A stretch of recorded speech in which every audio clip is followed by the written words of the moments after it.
श्री गणेशाय नमः। श्री सद्गुरु चरण कमलेभ्यो नमः। श्रीमात्र पितृ चरण कमलेभ्यो नमः। ध्यान मूलम गुरुमूर्ति पूजा मूलम गुरुपदम मंत्र मूलम गुरुवाक्यम मोक्ष मूलम गुरुकृपा सच्चिदानंदरूपाय विश्वोत्पत्त्यादिहेतवे तापत्रय विनाशाय श्रीकृष्णाय वयं नमः। बोलिए सच्चिदानंद भगवान की जय। राधा कृष्ण भगवान की जय। सभी को राधे राधे। सभी प्रेमियों को राधे राधे। आप सभी लोग जानते हैं, कथा के क्रम में पिछले वीडियो में आपने सुना था कि नारद जी ने शनकादि ऋषियों से पूछा है महात्म्य के अंतर्गत कि भागवत कथा से कौन कौन लोग पुष्ट होते हैं। तो शनकादि ऋषियों ने नारद जी से कहा है कथा से कैसे कैसे लोग पुष्ट होते हैं, उसके माध्यम से एक आख्यान सुनाते हैं जिसको कहते हैं गोकर्णोपाख्यान। तो आत्मदेव जी कितना दुखी थे, आपने पूरा प्रसंग श्रवण किया है। मरने के लिए जा रहे थे, तब सन्यासी ने एक फल दिया है। उस फल से उनकी पत्नी ने उस फल को गाय को खिला दिया, तो गाय से एक सुंदर पुत्र की उत्पत्ति हुई है।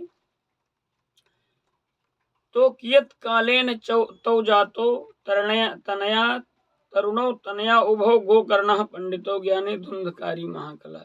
गोकर्ण जी महाराज पंडित हुए, ज्ञानी हुए, और जो गोकर्ण वो था, धुंधकारी था, वो महाखल निकला। अब क्या करता है धुंधकारी, अब रोज जा करके गांव में कहीं लड़ाई करके आता है, कहीं बच्चों को मार करके आता है, छोटे छोटे बच्चों को उठा करके कुएं में डाल देता, ऐसा उत्पात करने लगा। तो आज उसकी माँ बहुत दुखी हो गई। गोकर्ण जी ये सब देखते हुए अपना सन्यास धारण कर लिए, अपने चले गए, वन की ओर चले गए, प्रस्थान कर गए। अब धुंधकारी क्या करता है, माँ को मारता है, पिता को भी उल्टी सीधी बातें कहता है, गंदे गंदे कर्म करने लगा कि डंडों से माँ की पूजा की, लातों से गुरु का सत्कार किया, घर में जो कुछ जर जेवर था वो सारा बंटा धार किया। इस प्रकार से करने लगा। सब कुछ जितना भी घर में धन था वो सब कुछ वैश्याओं को जा करके खिला देता, वैश्याओं के घर जाने लगा। अब आत्मदेव जी बहुत दुखी हो गए और कहने लगे, मन में विचार करने लगे अब क्या करें।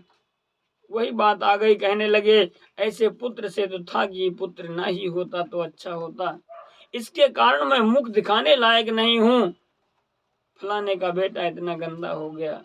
प्यारे, अगर पुत्र कुमार्ग पे निकलता है, गंदे कर्म करने लगता है, तो सबसे पहले पिता का नाम खराब होता है।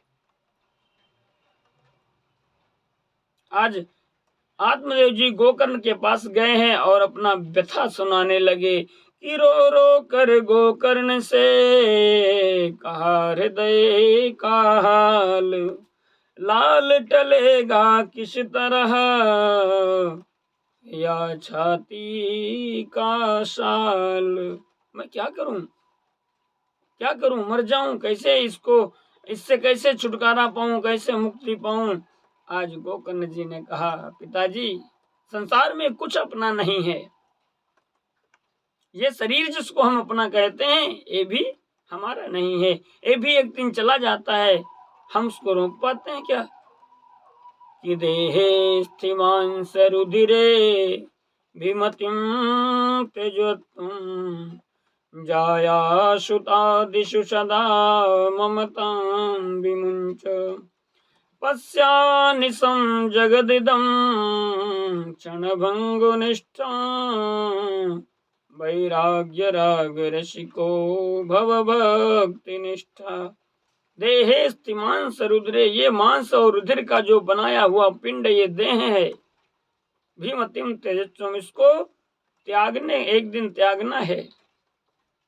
इसलिए इस शरीर से जितना हो सके परमात्मा का भजन कर लो, परमात्मा की प्राप्ति कर लो, वही सार्थक है। ये मिट्टी का है, एक दिन मिट्टी में मिल जाएगा, कोई रोक नहीं सकता। ये शरीर इसीलिए हमें प्राप्त हुआ है कि हम इससे भगवान की प्राप्ति कर लें। ये शरीर एक साधन है, इससे हमें भगवान को प्राप्त करना है, परमात्मा हमारा साध्य है। रामायण में एक बहुत सुंदर चौपाई लिखी कि साधन धाम मोक्ष कर द्वारा, पाई न जेहि पर लोक समारा।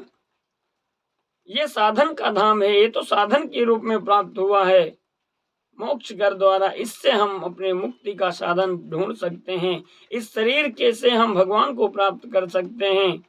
और जिसने अपने शरीर को पा करके अपना परलोक नहीं संवार पाया, परमात्मा को प्राप्त नहीं कर पाया, उसका तो जन्म लेना व्यर्थ है। तिहाड़ मास की देह मम, तापर इतनी प्रीति, तीसु आधी सो जो राम से, अवश्य मिटे भव भीति। अरे हाड़ मास की देह मम, तापर इतनी प्रीति, इतना प्रेम हम इससे करते हैं। इससे अगर कहते हैं इससे आधी भी अगर भगवान के प्रति हो जाए तो कल्याण होने में देरी नहीं। ये शरीर कैसा है? जैसा एक मकान बनता है, उसमें मसाला लगाते हैं, फिर ईंटा रखते हैं, फिर उसमें सरिया भी डालते हैं, सारी चीजें डालते हैं। उसी प्रकार से ये शरीर बना है कि खून का गारा बनाया, ईंट जिसमें हड्डियां, और चंद श्वासों पे खड़ा है एक ख्याले आसिया। वक्त की पुरजोर आंधी जब इससे टकराएगी, तो ये इमारत टूट कर खाक में मिल जाएगी। खून का गारा बनाया, जो मसाला बनता है ना, कहते हैं खून का गारा बनाया, और ईंटों का काम हड्डियां करती हैं। ईंट जिसमें हड्डियां, अरे चंद श्वासों पे खड़ा है। जिस दिन श्वासें खत्म हो गई, उस दिन ऐसा वक्त की आंधी चलेगी कि कोई चाहते भी इसको रोक नहीं सकता। इसलिए श्वास श्वास सुमिरन करो, और जतन कछु नहीं। परमात्मा का हर श्वास में सुमिरन करो कि श्वास श्वास में कृष्ण भज, व्यथा श्वास जन खोए, न जाने इस श्वास की आवनी हो न हो। पता नहीं कब ये सांस चली जाए, दोबारा लौट करके ना आए। इसलिए हर सांस में परमात्मा का भजन करो, परमात्मा का नाम लेते रहना चाहिए। इस प्रकार से जब गोकर्ण जी ने आत्मदेव को समझाया तो उनकी समझ में आ गया, और आत्मदेव वन को चले गए परमात्मा की प्राप्ति के लिए। उसी समय वन को गया विप्र शहीद आह्लाद, चला गया गोकर्ण भी कुछ दिवसों के बाद। गोकर्ण भी चले गए, तपस्या में तल्लीन हो गए भगवान की प्राप्ति करने के लिए। अब घर में एक माँ और बेटा, दो बच्चे हैं। अब माँ को मारता है डंडों से, अरे पिताजी धन कहाँ करके रख के गए हैं, धन लाओ हमें। कहती है मेरे पास बेटा अब कुछ नहीं है। अब महाराज इस प्रकार से जब धुंधकारी अपनी माँ को मारने लगता है तो माँ भी क्या करती, परेशान हो गई, और जा करके उसने कुएं में कूद करके आत्महत्या कर ली। नाम था धुंधली। जो अंधकार से युक्त हो तो अंधकार से ही उसकी मृत्यु हो गई, और जिसके विचार अच्छे हैं वो ऐसा नहीं कर सकता, वो भगवान की प्राप्ति करता है। जब धुंधली समाप्त हो गई, अब तो धुंधकारी अकेला बचा है। घूमने लगा, वैश्याओं के घर जाने लगा। महाराज वैश्याओं के घर जा करके वैश्याओं के साथ में रमण करता है, उसकी बुद्धि दुष्प्रभावमय हो गई, शराब पीने लगा, मांस मदिरा का सेवन करने लगा, धुंधकारी ऐसा हो गया। वैश्याओं के घर जाता है, जब पैसा वैश्याएं मांगती हैं, जब तक घर में रहा सब पैसा लुटा दिया, अब जब नहीं रहा तब धुंधकारी चोरी करने लगा। राजाओं के घर जाता है, चोरी करके धन को लेकर आके आता है, तब वैश्याओं को देता है, वैश्याओं को खुश करता है। वैश्याओं ने मन में विचार किया, वैश्या ने यह देख कर मन में किया विचार, खा जाएगा एक दिन इस खल का व्यवहार। वैश्या किसी की नहीं है, वैश्या सिर्फ पैसों की होती है। जब तक आप पैसा धन देते हो तब तक वो आपकी है, उसके बाद आपकी नहीं। लेकिन वैश्याओं ने भी मन में विचार किया, ये जाता है राजा के घर में चोरी करके धन लेकर के आता है, ऐसा न हो एक दिन इस खल का व्यवहार हमें भी फंसा दे। अगर खोज की जाएगी, जांच पड़ताल की जाएगी, तो ये जब पकड़ा जाएगा तो जरूर ये बताएगा कि हम तो धन लेकर के कहाँ जाते हैं, वैश्याओं के पास जाते हैं। जब ये बताएगा तो हम लोग भी उसमें फंस जाएंगे। वैश्याओं ने कहा, ऐसा करते हैं कि एक दिन बहुत सा धन इससे मंगवाते हैं और उसी दिन इसका जीवन समाप्त कर देते हैं। बहुत सा धन लेकर के आया, वैश्याओं ने धन को अपने पास रख लिया और बहुत शराब उसको पिलाई, मदिरा पिलाई, और उसके बाद में उसके हाथ पैर बांधने लगी। उसने कहा, अरे देवियों ये क्या कर रही हो? तो कहने लगी, आप ज्यादा नशे में हो, इसलिए कहीं गिर न जाओ, इसलिए आपके शरीर को इस चारपाई से बांध रहे हैं और आपके हाथ पैर हम दबा रहे हैं। आज धुंधकारी बहुत प्रसन्न है कि एक हम अकेले हैं जिसकी सेवा में कितनी नारियां लगी हुई हैं, और आज धुंधकारी को बांध दिया वैश्याओं ने चारपाई में। कि तप्तांगार समूहाश्च तन्मुखे ही विचिक्षुपुः अग्नि ज्वालाति दुःखेन व्याकुलो निधनम गतः। तप्तांगार जलती हुई अग्नि के अंगारे लेकर के वैश्याएं आई और उसके मुख में भर दिया, छटपटा करके, जिससे उसके प्राण निकल गए, प्राणांत हो गया। किया रात ही रात में उसका काम तमाम, मिला न पापी को मगर मर कर भी विश्राम। रात रात में उसको मार करके समाप्त कर दिया, लेकिन उसके कर्मों के अनुसार उसको शांति कहाँ मिलती, इसलिए वो भयंकर प्रेत बन गया। कहते हैं कि पर नारी पे कभी भरोसा नहीं करना, पर नारी का कभी संग नहीं करना, शास्त्रों में वर्जित बताया गया है। जो ऐसा करता है उसको ऐसी ही दुर्गति होती है। कि पर नारी पैरी छुरी तीन जगह से खाए, तन हरे और धन हरे अंत नरक ले जाए। पर नारी पैनी छुरी होती है, तीन जगह से वो खाती है, तन हरती है, आपका तन भी नष्ट होता है, धन भी नष्ट होता है और अंत में नरक की प्राप्ति होती है। इसलिए ध्यान रखें, ऐसे कामों से बहुत दूर रहें, बच करके रहें। कि उनकी यूं ही दुर्गति होगी जिनकी प्यारी वैश्या होंगी, जो सगे बाप की सगी नहीं ओ और किसी की क्या होंगी। जिनकी प्यारी वैश्या होंगी उनकी धुंधकारी के जैसी दुर्गति होगी, जो सगे बाप की सगी नहीं। अरे कौन पिता चाहता है हमारी बेटी वैश्या का काम करे? जो अपने पिता की नहीं रही, अपने पिता की बेइज्जती बदनामी करा करके वैश्याओं का काम किया। अरे जिसको अपने पिता की लाज नहीं रही, वो आपकी क्या हो सकती है, जो वैश्याओं पे भरोसा करते हैं लोग। अब इस प्रकार से जब धुंधकारी प्रेत बन गया तो इधर उधर भटकने लगा। प्रेत आत्मा में बहुत कष्ट होता है, इधर उधर घूमने लगा और प्रेत बन करके भटक रहा है, हवा के रूप में भटक रहा है।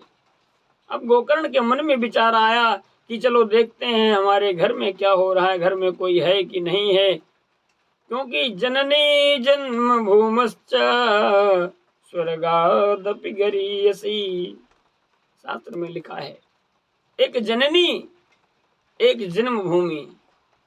आप चाहे विदेश में रहो, चाहे जहां पे चले जाओ, लेकिन एक अपनी जन्म देने वाली माँ और एक अपनी भारत माँ, एक अपना जन्म स्थान कभी भूल नहीं पाओगे। स्वर्गादपि गरीयसी, शास्त्र कहते हैं स्वर्गों से भी बढ़कर के है वो। इसलिए गोकर्ण जी को याद आई अपने गांव की, तो गोकर्ण जी ने कहा कि चल के देखते हैं, आज अपने घर पे आए हैं तो देखते हैं, यहाँ तो कोई है ही नहीं, घर में सब कूड़ा भरा हुआ है। उसको थोड़ा सा सफाई किया और आज एक संत महात्मा का रूप धारण करके अपना आसन बिछा करके वहीं पर लेटे हैं गोकर्ण जी महाराज। उतने में ही धुंधकारी प्रेत रूप बना करके रात में आया कि सकृन में सा सकृधस्ती सकृच महेशो भवत शक्रदिंद्रः शक्रजाग्निः पुनश्च पुरुषो भवत। कहीं भेड़ बन जाता, कहीं बकरा बन जाता, कहीं हाथी बन जाता, कहीं अग्नि बन जाता, इस प्रकार के रूप दिखाने लगा। गोकर्ण जी ने मन में विचार किया कि ऐसा क्या है, ये कौन है। तो गोकर्ण जी ने आज पूछने लगे, पूछताछ की बंधु ने बहुत लगाई घात, पर वह रोने के सिवा कर सका ना कुछ बात। अब वो जोर जोर से रोने लगा, क्योंकि इतने पाप थे, इतना भयंकर प्रेत था कि उसके मुख से आवाज नहीं निकल रही है, सिर्फ जोर जोर से रोने लगा। जब गोकर्ण जी ने पूछने का प्रयास किया तो कुछ बोल नहीं पा रहा है, जोर जोर से रोने लगा। तब गोकर्ण ने कुछ अपने मंत्रों का प्रयोग किया है उसके ऊपर। कुछ मंत्रों का प्रयोग करके पूछा, क्या दशा तुम्हारी है। तब रो रो कर यही जवाब मिला, यह पापी शरण तुम्हारी है। गोकर्ण जी ने अपने कमंडल से जल हाथ में लिया और अभिमंत्रित करके आज उसके ऊपर छोड़ दिया, जिससे उसके कुछ पापों को शमन हुआ। आज वो बोल पड़ा है कि अहम भ्राता तुदीयोऽस्मि धुंधकारीति नामतः स्वकीयेनैव दोषेण ब्रह्मत्वं नासितं मया। मैं आपका भाई, अहम भ्राता तुदीयोऽस्मि, मैं आपका भाई हूँ। धुंधकारीति नामतः, मेरा नाम धुंधकारी है। स्वकीयेनैव दोषेण, अपने ही दोषों के कारण हमारी ये दुर्गति हुई है। कृपा करके मेरी रक्षा करें, मेरा कल्याण करें। मुझे इस प्रेत योनि में बहुत कष्ट है, मैं बहुत परेशान हूँ। इस प्रकार के शब्दों से रो रो करके अपने भाई से कहा है। तो आज गोकर्ण जी ने कहा, अरे मैंने तुम्हारे नाम से गया में श्राद्ध किया है। जिसकी गया में श्राद्ध हो जाती उसकी मुक्ति हो जाती है, लेकिन ये इतना भयंकर प्रेत है कि गया श्राद्ध से भी इसकी मुक्ति न हो सकी। तो उसने कहा कि गया श्राद्ध शतेनापि मुक्तिर्मे न भविष्यति, उपायम परम कंचित त्वं विचारय सांप्रतम।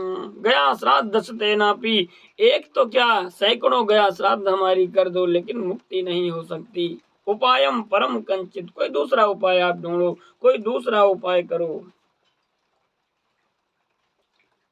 उसी समय गोकर्ण ने किया सूर्य का ध्यान, पावन मंत्र प्रयोग से प्रकट हुए भगवान।